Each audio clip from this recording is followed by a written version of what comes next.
Hello दगड़ियों, कच्छा तुम सबून आशा करती तुम सबून एकदम फर्स्ट क्लास होला।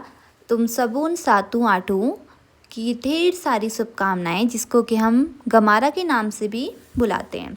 इसमें क्या होता है, सबसे पहले सातू आठू का जो पर्व है वो उत्तराखंड में बहुत ही धूमधाम से मनाया जाता है। इसमें सबसे पहले जो होता है, आपको बिरुड़ी पंचमी के दिन आपको पंच बिरुड़े भिगाने होते हैं एक कलश में, तांबे के कलश में, और उस कलश को बहुत अच्छे से सजाना होता है। किससे सजाना होता है, आपको उसके चारों तरफ गोबर लगाना होता है और उसमें दूबा, जो दूबी घास होती है, उसको चिपकाना होता है और तिलक लगाना होता है। फिर आपको अपने जो आपका पूजा करने वाला मंदिर है या वो एरिया, उसमें आपको रख देना होता है कुछ दिनों के लिए, जब तक कि आपको गौरा माता का जो पहला दिन है, जब हम बनाते हैं पार्वती माता को, वो बनाने का दिन ना आ जाए, तब तक आपको बिरूड़ों को वहीं भिगाना होता है।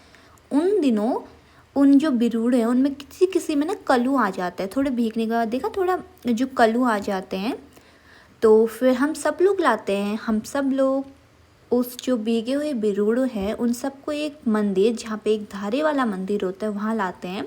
सारी औरतें, जितने भी गांव की औरतें होती हैं, वो सब अपने अपने बिरूड़ों को एक तांबे के कलश के साथ और एक परात लाती है, ताकि वो उसमें धो सके। क्योंकि देखा, थोड़ी स्मेल आ जाती है जब कुछ चीज़ हम भिगाए रहते हैं, तो उसको बहुत ही अच्छे से धोना होता है। और सारी जो गांव की औरतें होती हैं वो अपने वहाँ से अलग अलग थोड़ा थोड़ा करके देती है सबको।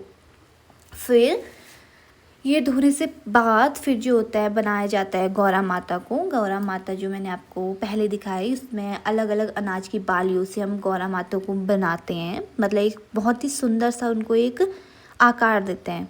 उसमें जैसे आपने पहले एक उनका स्ट्रक्चर बना दिया पूरा गौरा माता की हरी वाली झाड़ियों से, फिर उनको बहुत ही अच्छी से श्रृंगार, सारे उनके वस्त्र वगैरह सब कुछ पहनाए जाते हैं और बहुत ही सुंदर दिखाई। तो फिर फाइनली हमारी गौरा माता बन चुकी है। आपने देखा होगा कि कैसे कैसे बनी है। फिर जल्दी से उन पर आरती टीका, क्योंकि नहीं, माता पार्वती माता, गौरा माता को हम पार्वती माता के नाम से भी बुलाते हैं, क्योंकि इस दिन शिव और पार्वती माता का विवाह होता है।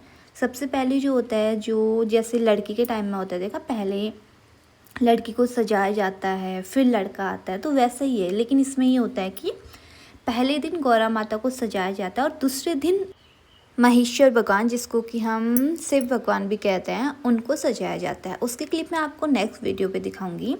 फिर सारी पूजा आरती वगैरह करके सब जितनी भी गांव की औरतें होती हैं, हम लोग सब चले गए थे घर की तरफ, क्योंकि हमें लेके आना था जो हाथ में दुब धागा बांधते हैं, वो लेके आना था। क्योंकि पहले दिन हम बांधते हैं हाथ में दुब धागा और दूसरे दिन बांधते हैं हम गले में। मैं आपको उसकी क्लिप दूसरे दिन दिखाऊंगी।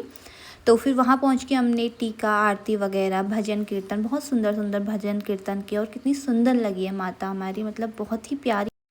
और माता के वहाँ पहुँचने के बाद हम सभी लोगों ने उनके आगे धूप बत्ती आरती वगैरह करने के बाद भजन कीर्तन गाना शुरू कर दिया था और बहुत ही सुंदर सुंदर डांस करना भी शुरू कर दिया था। फिर हमने भजन कीर्तन वगैरह गा ही रहे थे कि तब तक हमारे पंडित जी आ गए थे, क्योंकि हम सभी लोगों का था सातों आठों का फास्ट। फिर पंडित जी ने सब कुछ मंत्र टीका वगैरह सब कुछ लगाने के बाद हमारी पूजा आरंभ हो गई थी। पूजा वगैरह हम करने लगे थे। तो हम वहीं से दूर से, क्योंकि ना एक तो उतना स्पेस है नहीं उस रूम में, तो सभी लोग एक दूसरे के वहाँ हाथ लगा के वो पूजा को आरंभ कर रहे थे। फिर पंडित जी अपने मंत्र वगैरह बोलने लगे थे और हो गया था अंधेरा इस बीच, और हमने खेल वगैरह कुछ लगाए नहीं।